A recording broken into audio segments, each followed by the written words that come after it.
Mayroong mga tunog na hindi na mawawala sa akin kahit ilang taon na ang nakalipas. Katulad na lamang ng paghinga ni tatay sa gabi. Mabagal, mahaba, parang may kasamang ibang boses sa hangin. Iyon ang unang bagay na naaalala ko kapag gusto kong ikwento ang nangyari. Hindi ko ito kwentong narinig lamang sa iba. Ako mismo ang nakaranas nito dahil ako ang huling natira.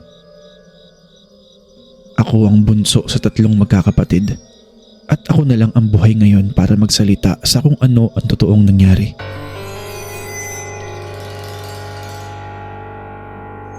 Lampas 40 taon na ang nakakaraan simula nang mangyari ito. Bago pa man kami ipinanganak, sabi ni Lola, matagal nang hindi nagkakaanak sina tatay at nanay. 7 taon na silang kasal na wala man lang dumarating na sanggol sa kanila. At alam kong sa isang liblib na baryo tulad namin sa Quezon, ang katahimikan ng sinapupunan ay hindi lang pisikal na bagay. May bigat ito, may hiya at pag-uusapan ka talaga ng mga tao dahil lang sa ganitong uri ng bagay. Sinubukan nila nanay at tatay ang lahat para magkaanak silang dalawa. Pumunta na sila sa mga albularyo mula sa kabilang bayan. Nagpatawas na sila, sumayaw, nagduvina at nagdasal sa Nuestra Señora na sikat noon sa pagkakaloob ng anak kapag mataimtim ang pagdarasal mo at kung malaki talaga ang pananampalataya mo. Kaso lahat ng ito ay walang naging magandang resulta. Sumuko na noon sila nanay at tatay at inisip na lang na siguro ay hindi talaga para sa kanila ang pagkakaroon ng anak at isang magandang pamilya. Hanggang sa isang hapon ang dumating. Mga mag-aalas 6 na raw ng gabi noon. Biglang may isang matandang lalaki ang bigla na lamang daw sumulpot sa harap ng bahay namin. Kasalukuyan nagdarasal noon si nanay kaya napatigil pa siya para puntahan ng matanda sa labas ng aming bakod at tanungin kung ano ang kailangan nito. Ang matanda ay nakaitim na balabal na halos matakpan na ang buong katawan. Ang kanyang mukha ganun din. Mayroong telang itim na nakapalibot dito at talagang ang makikita mo lamang daw talaga ay ang kanyang mga mata at ang bibig. Gusto mong magkaanak, di ba? Tanong ng matanda kay nanay. Tutulungan kita. May alam akong paraan. Mabisang paraan ito. Kailangan mo lang magdasal. At pagkatapos noon, pagkakalooban ka na ng anak. Nasaan ang mister mo? Tara, pag-usapan natin ang gagawin nyo para magkaroon na ng laman niyang sinapupunan mo. Sa hindi maipaliwanag na kasabikan, ay agad na hinanap ni nanay noon si tatay at sinundo ito sa bukid. Ang matandang lalaki ay kinausap ang aking mga magulang at doon nga sinabi nito na kung gusto daw magbuntis ni nanay ay kailangan nilang uminom ng tubig mula sa sugat ng isang puno ng balete sa may likod ng lupain namin. Tapos magdasal lang sila ng 6 na panalangin sa loob ng 6 na araw sa oras ni ika-6 ng gabi. Nagbigay ang matandang lalaki ng panalangin kila nanay at tatay na siyang gagamitin nila sa pagdarasal sa puno. Tapos bigla na lang umalis yung matanda at naglaho. Nang malaman ito ni Lola, malaki ang pagtutol niya sa gustong gawin nila nanay dahil kilalang may naninirahang matandang engkanto at elemento sa puno na iyon. Kahit nga daw mga magulang noon ni Lola ay hindi pinapakailaman o ginagalaw ang puno dahil minsan na raw itong nagbigay ng sumpa sa kanilang pamilya. Pero kahit anong pagbabawal ni Lola sa kanila, nagawa pa ding uminom ng tubig ni nanay mula sa matandang puno ng balete sa likod ng lupain namin. Hindi ko na po alam kung paano nakuha nila nanay yung tubig na nanggaling sa may puno ng balete. Basta ang alam ko, sa likod ng lupain namin, mayroon dong isang ilog kung saan nakatayo yung lumang balete. Tapos bago ka makarating sa mismong puno ay mayroon na itong bakod na naghihiwalay sa bakuran namin at doon sa may ilog. Ibig sabihin, nasa labas lang ito ng aming bakuran. Iyon din ang punong hindi namin nilalapitan noong mga bata pa kami. Dahil mahigpit na ipinagbabawal sa amin ni Lola noon na lumapit at galawin ng puno. Katulad nga ng sabi niya noon sa aking mga magulang, may nakatira doon sa puno na mas matanda pa sa amin. Pagkalipas nga ng ilang buwan, matapos uminom si nanay sa ilog na yun, nagkaroon ng pagbabago sa kanyang katawan. Nagdalang tao siya bigla. Si Ate Marilu ang unang isinilang. Pagkatapos ng isang taon ay si Kuya Dennis naman. At ako ang huli. 7 taon pagkatapos ni Kuya. Sinabi nila noon na himala ang nangyari kasi nga naman baog po talaga si tatay. So napaka-imposible po talagang magkaroon ng anak ang dalawa. Kaya yung dating bulong-bulungan sa paligid ay napalitan ng galak at saya dahil sa pagdadalang tao ni nanay. Tinanong ng ibang kapitbahay kung ano ang ginawa nila nanay para magbuntis siya. Pero hindi sila sumagot. Ang sabi lang nila, biyaya at himala daw ang nangyari.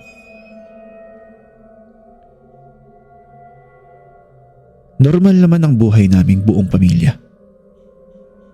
Nung lumaki ako, siguro mga nasa around 8 years old, namatay na si Lola. Kaya ang natira ay ako, yung mga kapatid ko, sila nanay at tatay. Sa simpleng bahay kubo lang kami nakatira na may sahig na kawayan. Palayan sa paligid at si tatay nagkatrabaho bilang katulong sa asyenda. Habang si nanay naman ang nag-aalaga sa amin at nagtitinda ng puto sa palengke tuwing umaga. Masaya kami noon. Mahal na mahal kami ni nanay. Alam kong totoo yun. Kaya naman hanggang ngayon, hindi ko lubos maunawaan kung bakit siya umalis at nawala. May isang bagay lang na naalala kong kakaiba. Kahit noong bata pa ako, tuwing may kaarawan sa amin o may nagdiriwang ng birthday, hinihiling ni nanay na kumain muna kami ng sarilinan bago pa man tawagin ng mga kapitbahay para sa handaan. Sabi niya, dapat una munang mabusog ang bawat isa sa amin bago ibahagi sa iba ang kaligayahan. Ang kakaiba pa dito ay mayroon siyang itatabing isang pwesto sa lamesa namin na mayroon ding handa. Pero wala namang kakain. Basta nandun lang yun at nakahanda na para bang mayroong bisitang darating. May gabi rin akong naaalala. Siguro nasa 12 taong gulang ako noon. Nagising ako dahil kay nanay. Umiiyak siya ng tahimik sa labas ng bahay. Nakaupo siya noon sa may hagdan tapos lumapit ako sa kanya. At habang hawak-hawak niya ang aking kamay, tinanong ko siya kung bakit siya umiiyak. Ang sagot lang niya, Wala anak. Tatakot lang akong baka hindi ko kaya. Hindi ko nauunawaan noon kung ano ang ibig niyang sabihin sa hindi ko kaya. Wala akong ideya. Inisip ko na baka nag-away lang sila ni tatay kaya ganoon ang kanyang nararamdaman at umiiyak siya. Isang gabi pa, tahimik na tahimik noon. Walang paalam, walang pasabi, walang kahit anong senyales na mayroon palang hindi magandang mangyayari. Hindi ko makakalimutan ang gabing yun. Sobrang init kasi noon, kahit gabi na at wala pang kahit katiting na hangin na umiikot noon sa buong bahay. Mahimbing ang tulog ko nang maramdaman kong may umihip na malamig sa ilalim ng kumot ko. Parang may bumukas na bintana kahit sarado naman ito. Kaya naman bumangon ako. Naglakad at lumabas ako ng kwarto para uminom ng tubig. At doon ko nakita si nanay. Nakatayo siya sa may pinto. Nakatalikod. Tinitingnan ng dilim sa labas. Hindi ko pa siya tinawag noon. Mayroon kasing bagay sa paraan niya ng pagtayo na nagsasabi sa akin na huwag munang gumulaw o tawagin siya. Pagkaraan ng ilang segundo, nang papalapit na ako sa kanya, naglaho na lang siyang bigla sa dilim. Hindi siya lumakad palabas Hindi pumasok pabalik sa kwarto nila. Kung hindi, basta na lamang nawala talaga. Kinusot-kusot ko ang aking mga mata kasi ang nasa isip ko ay baka namamalikmata lang ako. Kaya naman sumilip ako sa kwarto nila nanay at tatay. At nakita ko naman si nanay doon na nakahiga katabi ni tatay. Napakamot na lang ako ng aking ulo noon, kaya bumalik na lang ulit ako sa aming kwarto para matulog. Kinaumagahan, nagulat kaming lahat. Kasi wala na si nanay sa kanyang kama. Wala ang kanyang mga damit. Pero hindi rin naman nawawala ang lahat dahil naiwan ang kanyang singsing na ginamit sa kasal o yung engagement ring nila ni tatay. Nasa ibabaw ito ng lumang altar namin, katabi ng mga imahe ng mga santo. Nakatiwarik din ang mga imaheng iyon nang makita namin na para bang sinadyang ibagsak. Sobra ang ginawang pag-iyak ni tatay noong araw na yan. Ilang oras na pag-iyak at hindi siya tumitigil. Noon ko lang nakita na umiiyak ng ganoon si tatay. Pero alam niyo ba kinabukasan? Tumigil siya. At ang katahimikan niya ang naging simula ng lahat. Kung dati ay palabiro si tatay, palakaibigan at masayahin.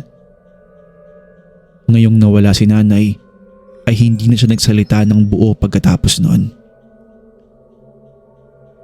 Nagtatrabaho pa rin siya. Umuuwi pa rin bawat gabi pero unti-unting kumonti ang oras ng pagkain niya at unti-unti ring nagbago ang mga mata niya. Hindi ko alam kung paano ito ipapaliwanag maliban sa parang laging may kausap sa dilim si tatay kahit wala namang tao ang naroon. Madalas na din siyang sumisigaw at nagagalit sa amin kahit sa mababaw na dahilan lamang. Pagsapit ng 3 linggo matapos umalis si nanay, nagsimula nang lumabas ng bahay si tatay tuwing hating gabi. Naaalala kong nagising ako isang gabi dahil sa tunog ng pinto ang kawayan namin na kumalampag. At nakita ko mula sa bintana ang anino ni tatay na naglalakad patungo sa direksyon ng puno ng balete doon sa may ilog. Mayroon siyang dalang ilaw na parang kandila. Pero kakaiba ang kulay ng liwanag nito. Hindi ito karaniwan. Hindi ito yung kulay dilaw na kulay. Kung hindi parang kulay lila na kumikinang sa dilim. Sinabi ko kay Ate Marilu ang mga nakita ko. At siya rin pala ay napansin din ito. Sabi niya sa akin, tuwing hating gabi, may naaamoy siyang nasusunog na sampagita na kumakalat sa buong bahay. Kahit wala namang nakasinding kandila kahit saan at wala din namang sampagita sa bahay namin. May naririnig din daw siyang parang boses ni tatay pero mas mababa, mas malalim at parang galing sa 2 tao na nagsasalita ng sabay-sabay. Sinubukan naming sabihin ito kay Kuya Dennis pero siguro dahil sa lalaki siya ay parang hindi siya kumbinsido. 19 na taong gulang na kasi siya noon at ayaw niyang paniwalaan ang kahit anong bagay na hindi naman niya nakikita ng personal. Ano ba naman kayo? Nagluluksa lang si tatay. Hayaan niyo nga lang siya. Pasasaan ba at magiging ayos din siya? Sabi sa amin nun ni Kuya na hindi kalaunan ay pinaniwalaan din naman namin. Pero pagsapit ng buwan ng Setyembre, Hindi na rin maitago ni Kuya Dennis ang takot niya sa nangyayari kay tatay. Kaya isang araw, habang wala si tatay sa bahay, pumunta kami ni Ate Marilu sa bahay ni Mang Ambo. Ang matandang hilot na ito ay nakatira sa dulo ng baryo, na kilala ng lahat bilang taong nakakaalam ng mga bagay na ayaw pag-usapan ng iba. Nang sabihin namin ang tungkol sa ilaw na kulay lila, sa amoy ng sunog na sampagita, sa mabilis na pagbabago ng ugali ni tatay at sa mga mata ni tatay na parang unti-unti nang namumuti, ay dahang-dahang nawala ang ngiti sa mukha ni Mang Ambo. Tapos, tumingin siya sa amin ng may halong pagtataka, takot at pagkabahala. Sino ang lolo o lola ninyo sa angkan o side ng tatay ninyo? Tanong niya sa amin. Sinabi namin ang pangalan ni lolo na patay na noong mga panahong yun. Tumango lang si Mang Ambo. Parang may nakumpirma. May alam akong kwento tungkol dyan sa lupaing kinasasakupan ng bahay ninyo. Bago pa kayo isinilang lahat. Pero hindi ko sasabihin sa inyo dahil kapag sinabi ko yon, baka mauna pa nila akong tawagin bago ang panahon ninyo. Wika niya ulit sa amin. Dahil dito, nagmamadali siyang bigyan kami ng maliit na supot ng bulak na mainit at tuyong dahon ng sambong. Tapos pinaalis kami agad. Hindi man lang kami inalok ng tubig o hindi man lang niya ikinuwento sa amin yung bagay na alam niya. Bago kami umalis, isang bagay na lamang ang sinabi niya sa amin. Sa mahinang boses na halos hindi ko na marinig. Pasensya na kayo. Wala akong maitutulong. Ikaw, iha. Hindi ba't ikaw ang bunso? Mag-iingat ka. Pwedeng ikaw agad ang kunin o pwede rin namang hindi. Hindi ko maintindihan noon kung bakit ako ang tinutukoy niya. Hindi rin naman namin nasabi ito kay Kuya Dennis dahil siguradong hindi niya kami paniniwalaan. Isang hapon ng Biyernes, habang naglilinis kami ng bahay, natagpuan namin ang isang lumang kahon sa ilalim ng higaan nila nanay at tatay. Sa loob nito, may mga tuyot na dahon ng talong baging, ilang bulak na binhusan ng itim na langis at isang maliit na libretang may hawig sa diary pero may nakasulat na hindi wikang Tagalog. Mas parang isang lumang uri ng sulat. May mga sagisag na hugis mata at hugis buwan. Sa gilid ng huling pahina, may nakasulat na sa wikang Tagalog. Parang dinagdag lang ito. Ang nakasulat ay ang mga salitang ito. Kapalit ng bawat anak, 1 taon ng buhay. Kapag natapos ang ipinangako, babalik ang utang. Hindi ko naunawaan noon ang kahulugan nito. Pero naramdaman ko ang lamig na dumaloy sa likod ko nang basahin ko yun. Si ate, nakita kong namutla nang mabasa yun. Kinagabihan, muling lumabas si tatay sa bahay.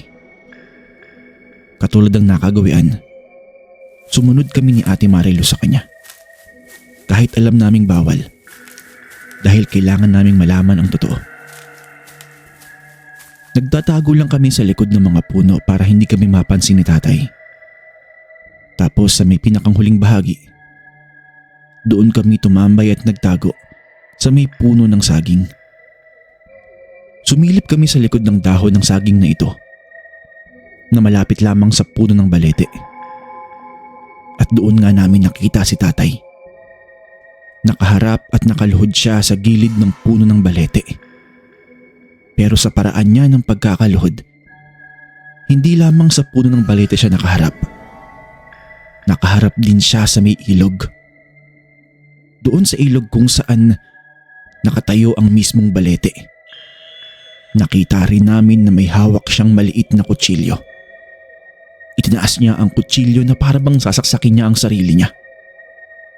Bago pa man kami nagpasyang tumakbo para pigilan si tatay, bigla na lamang siyang huminto sa paggalaw. Tapos, dahan-dahang lumingon. Hindi ang buo niyang katawan ang gumagalaw, kung hindi ang kanyang ulo lamang. Umiikot ito sa paraang hindi kaya ng normal o ordinaryong tao.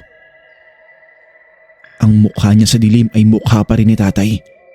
Pero ang mga mata niya ay kumikislap na parang salamin na tinatamaan ng ilaw ng buwan dahil sa sobrang pagkaputi nito. Itinuro nito si ate. Sabay ngumiti sa direksyon namin. Dahil sa takot ay tumakbo kami pauwi nang hindi lumilingon sa direksyon ni tatay. Umiiyak kami ni ate at nagkulong sa kwarto matapos itong ikandado. Tinatanong kami ni kuya kung ano ang nangyari. Pero ni isa sa amin ni Ate Marilu, walang maibigay na sagot sa kanya. Natatakot kaming baka may gawing masama si tatay sa amin. Makalipas ang 3 araw, biglang nawala si Ate Marilu. Katulad ng pagkawala ni nanay, walang tala at wala siyang dalang anumang gamit. Ngunit sa pagkakataong ito, may naiwan siyang bakas. Mga hakbang ng paa ng putik mula sa kwarto namin patungo sa likod bahay, patungo sa direksyon ng balete at ilog. At doon sa gitna ng mga puno, biglang nawala ang mga bakas niya na parang bigla na lang siyang binuhat o bigla na lamang siyang nalunod sa ilog. Umiyak muli noon si tatay. Pero sa pagkakataong ito, hindi ko na alam kung totoong pagdadalamhati ba ang naririnig ko o panggagaya lamang sa kanya. May bagay sa paraan ng kanyang pag-iyak na parang tinuturuan pa lang siya kung paano umiyak, na parang ginagawa lang niya ang kilos na dapat gawin ng isang amang nagluluksa at nawalan ng anak. Noong mga oras na yun, hindi na ako kumbinsido sa katauhan ng tatay ko. Simula ng gabing makita namin siyang ganoon ni ate. Dahil sa mga nangyari, nagsimula na ring matakot si Kuya Dennis ng husto. Sinubukan niyang tawagan ang mga kamag-anak namin sa ibang bayan. Pero hindi kami nagkaroon ng pagkakataon na makausap sila. Sa gabing iyon din, naririnig namin ang unang malinaw na tawag mula sa likod ng bahay.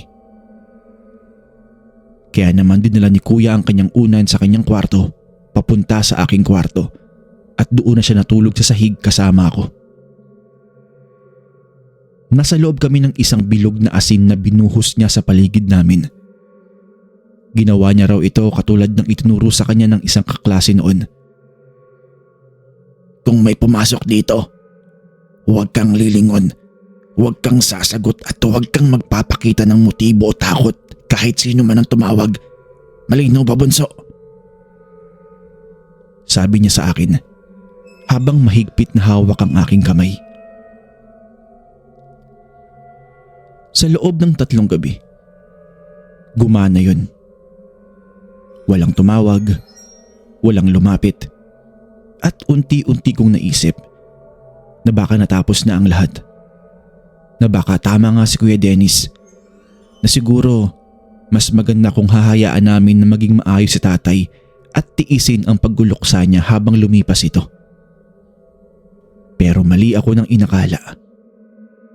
Dahil sa ika-4 na araw, nang gumising ako, wala na ang bilog na asin. Nasira na ito. Nakakalat ito sa buong sahig. Parang may naglakad na tinapakan ito pa isa-isa. Sinadyang sirain ang bawat bahagi ng bilog nang hindi kami nagigising. Nanginginig si kuya nang makita niya yon. Pero hindi siya sumuko. Kinagabihan, muli niyang binuo ang bilog. Hindi kita iiwan dito. Babantayan kita. Wika pa noon sa akin ni kuya.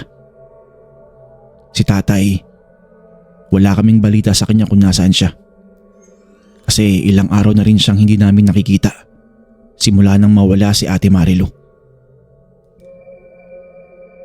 Noong gabing yun, nagising ako dahil sa isang boses na tumatawag sa pangalan ko. Banayad, mahina.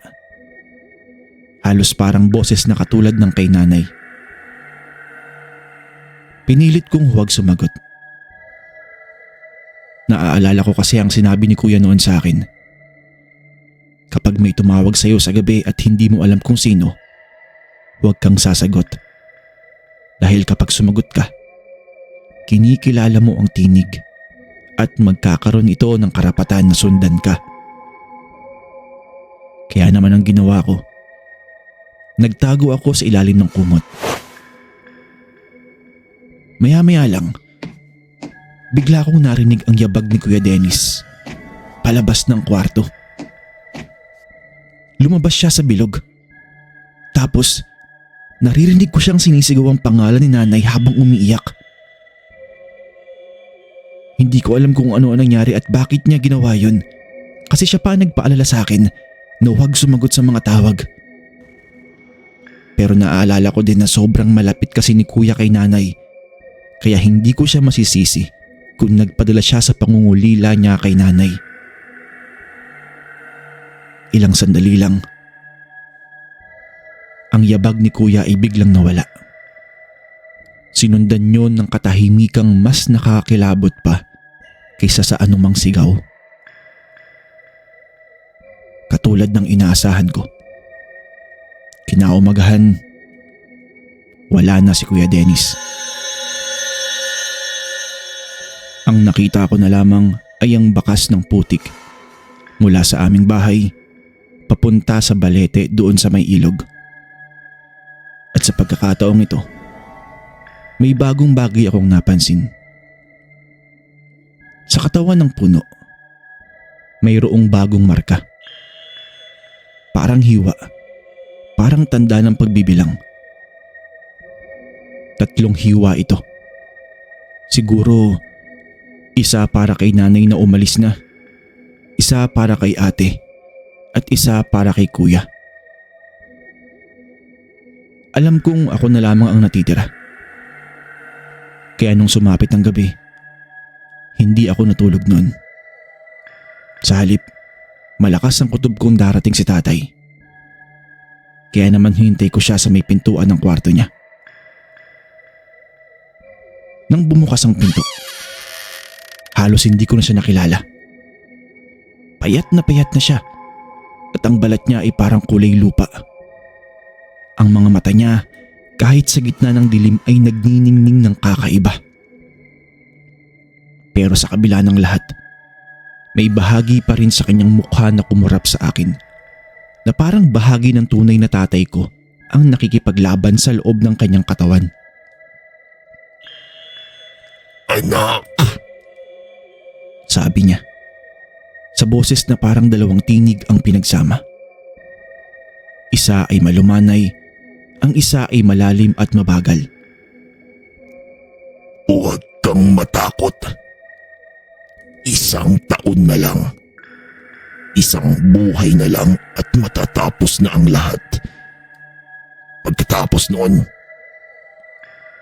makakasama na natin ang nanay mo. Doon ko lang naunawaan kahit papaano.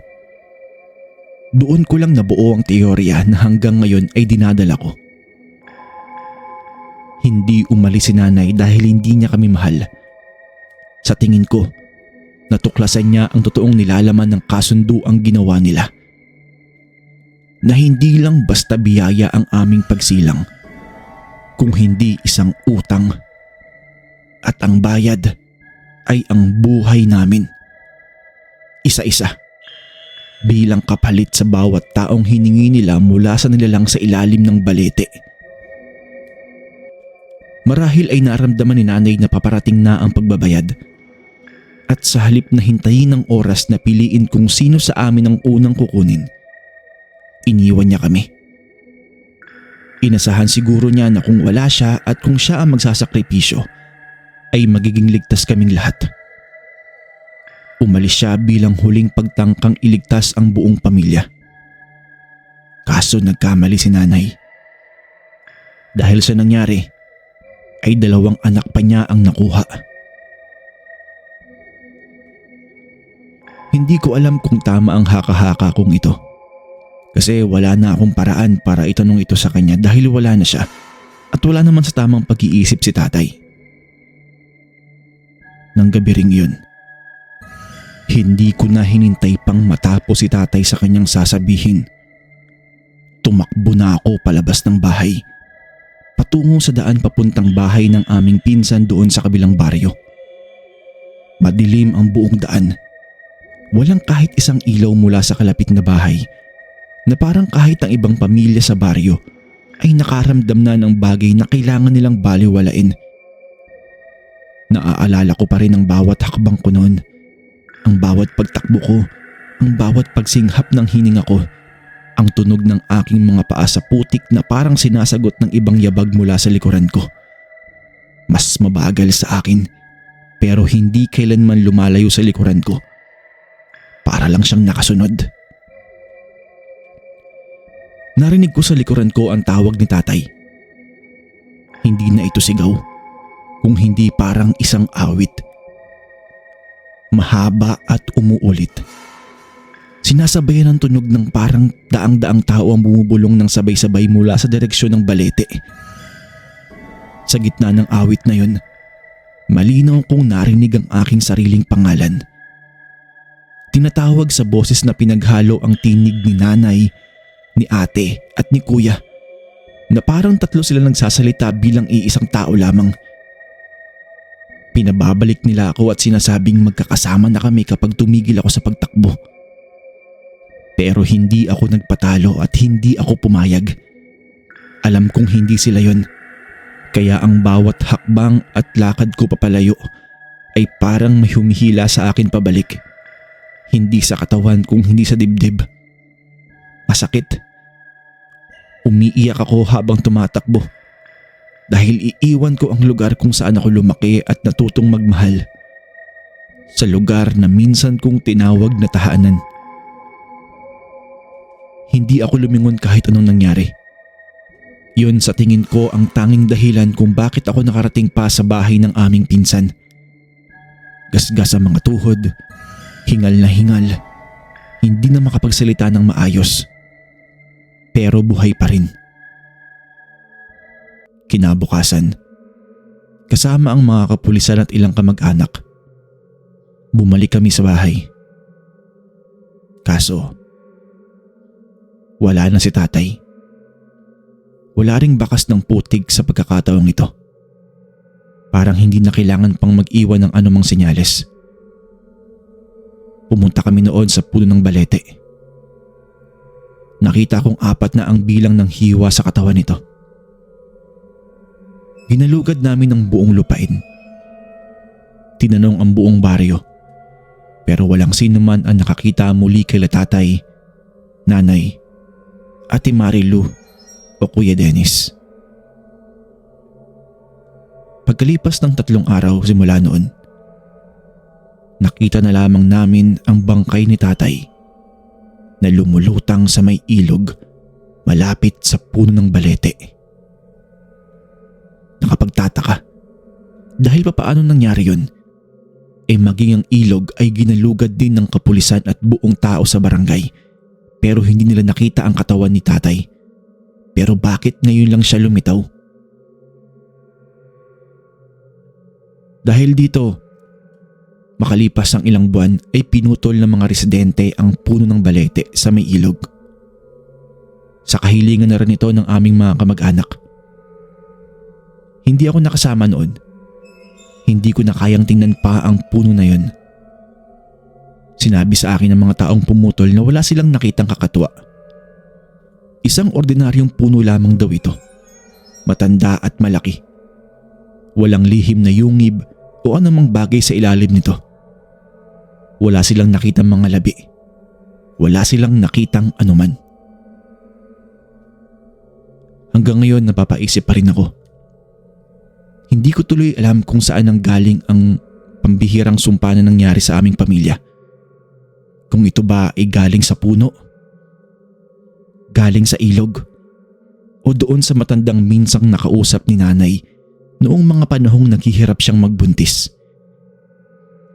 Hindi ko alam kung saan magsisimula at hindi ko alam kung paano magtatapos. Dahil dito, sa aking paglaki, nagkaroon ako ng kakaibang trauma. Kapag madilim ang paligid at walang ingay, naririnig ko pa rin ang tawag nila sa akin. Minsan boses ni nanay, minsan boses ni ate o kuya, o minsan naman ang pinakamalamig sa lahat, ang boses nakahalo ng boses ni tatay. Humihiling sa akin na lumapit at tapusin na raw ang kasunduan. Dahil isa na lang daw ang kulang sa 4 na ipinangako. Hindi ko alam kung totoo ang lahat ng ito o kung ang isang bata na nawalan ng buong pamilya sa loob lamang ng 1 buwan ay may karapatang magtaka kung nasisiraan nga ba siya ng bait. Ang alam ko lamang, tuwing gabi, bago ako matulog, tinitingnan ko muna ang bawat bintana ng bahay ko ngayon. Sinisigurong nakasara ang lahat. At kahit gaano man kainit ang panahon, hindi ko ito binubuksan. Ilang beses ko rin naisip na pumunta at balikan ang lupa namin. Gusto kong tingnan kung ano na ang natira roon ngayon na wala na ang puno ng balete. Pero tuwing sinusubukan kong balakin ang biyahe, may mga bagay na humahadlang sa akin. Katulad ng sakit, traffic, kagipitan sa pera. Mga dahilang parang sinadya lang para pigilan akong bumalik sa lupang yun. Kaya sa halip na bumalik, hinayaan ko na lamang na doon manatili ang lupa sa aking alaala. Hindi ko na kailangang balikan pa upang malaman kung ano talaga ang nangyari. 42 taon na ang nakakalipas. 54 years old na ako ngayon at walang pamilya. Dahil natatakot ako na baka sa lahi ko o sa mga anak ko magsimula ulit ang paniningil. Hanggang ngayon, hindi ko pa rin alam kung sino sa amin ang talagang inutang o kung ako pa rin ba talaga ang huling kulang o kung matagal na ba akong bayad. Basta ang alam ko, ang buhay ko ngayon ay isa na lamang munting palugit bago ako tuluyang tawagin pabalik. Patungo sa isang lugar na wala ng punong balete. Pero naroroon pa rin ang buong pamilya ko. Naghihintay sila sa aking pagbabalik. Kayo, ano sa tingin ninyo? Sino ang kumuha sa pamilya ko at sino ang may dahilan nito para gawin sa amin ito? Nakipagkasundo ba ang nanay ko sa ilog? Sa puno ng balete? O sa matandang minsan nagbigay ng kaunting pag-asa sa pamilya ko pero sisingilin din naman sa bandang huli? Kaya kayo, maging maingat kayo sa mga taong pinipili niyong kausapin. Sinasabi ko ito dahil gusto ko lamang na maging safe kayo. Maraming salamat po sa pakikinig sa aking kwento.